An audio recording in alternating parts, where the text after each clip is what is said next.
Le plan local d'urbanisme, PLU, est un document d'urbanisme qui, à l'échelle de la commune, traduit un projet global d'aménagement à l'horizon de 10 à 20 ans et fixe les règles d'utilisation des sols et des constructions. Il dessine un avenir pour la commune en répondant aux enjeux auxquels elle est confrontée.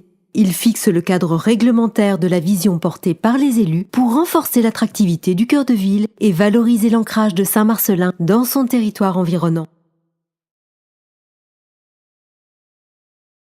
Processus juridiquement très encadré, la révision du PLU doit respecter les règles fixées par l'État dans le cadre de la protection contre les risques naturels comme inondations, éboulements et doit aussi intégrer les dispositions environnementales prescrites par la loi. Le PLU doit aussi être compatible avec le schéma de cohérence territoriale, document de planification et d'aménagement à l'échelle des 268 communes et 780 000 habitants de la région de Grenoble. La révision du PLU engagée par le conseil municipal se déroule sur 2 ans et demi environ. Elle s'organise en séquences successives. Chacune d'elles est soumise à la délibération du conseil municipal. Précédant l'arrêt définitif du PLU par le conseil municipal et sa mise en œuvre opérationnelle, la phase d'enquête publique, obligatoire, permet de consulter les habitants. Le PLU est constitué d'un ensemble de documents. Le rapport de présentation qui, à partir d'un diagnostic, établit la situation existante et trace les perspectives d'évolution.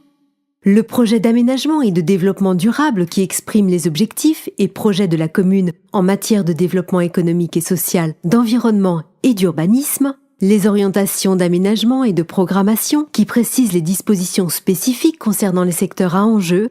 Le règlement et le plan de zonage qui déterminent la destination des parcelles et les droits à construire applicables à chaque secteur.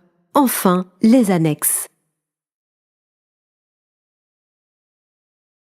Le PLU est construit autour de 4 orientations stratégiques. Affirmer Saint-Marcellin comme ville-centre du bassin de vie Sud-Grésivaudan, conforter la dynamique urbaine autour d'une centralité élargie, dessiner une ville verte comme une meilleure qualité de vie, réinventer les mobilités et favoriser les modes de déplacement alternatifs à la voiture. Conforter l'attractivité résidentielle, c'est agir à l'échelle de la ville pour renforcer le maillage des différents quartiers avec le centre historique. C'est engager la réhabilitation de 100 logements dans le centre ancien et la construction d'environ 625 logements neufs sur l'ensemble de la commune en proposant une offre diversifiée d'habitats accessibles aux jeunes, couples, familles et seniors. C'est atteindre 9000 habitants à l'horizon 2030, soit une croissance démographique de 0,8% par an. Modérée, elle est une condition du maintien du niveau de service aux habitants. L'enquête publique se déroule pendant 1 mois. Elle est placée sous l'autorité d'un commissaire enquêteur, personnalité indépendante désignée par le président du tribunal administratif de Grenoble. C'est un temps fort d'information pendant lequel toute personne peut consulter l'ensemble du dossier et formuler des observations par les différents canaux mis à la disposition des habitants. À l'issue de l'enquête, le commissaire enquêteur transmet au conseil municipal un rapport qui synthétise les observations formulées.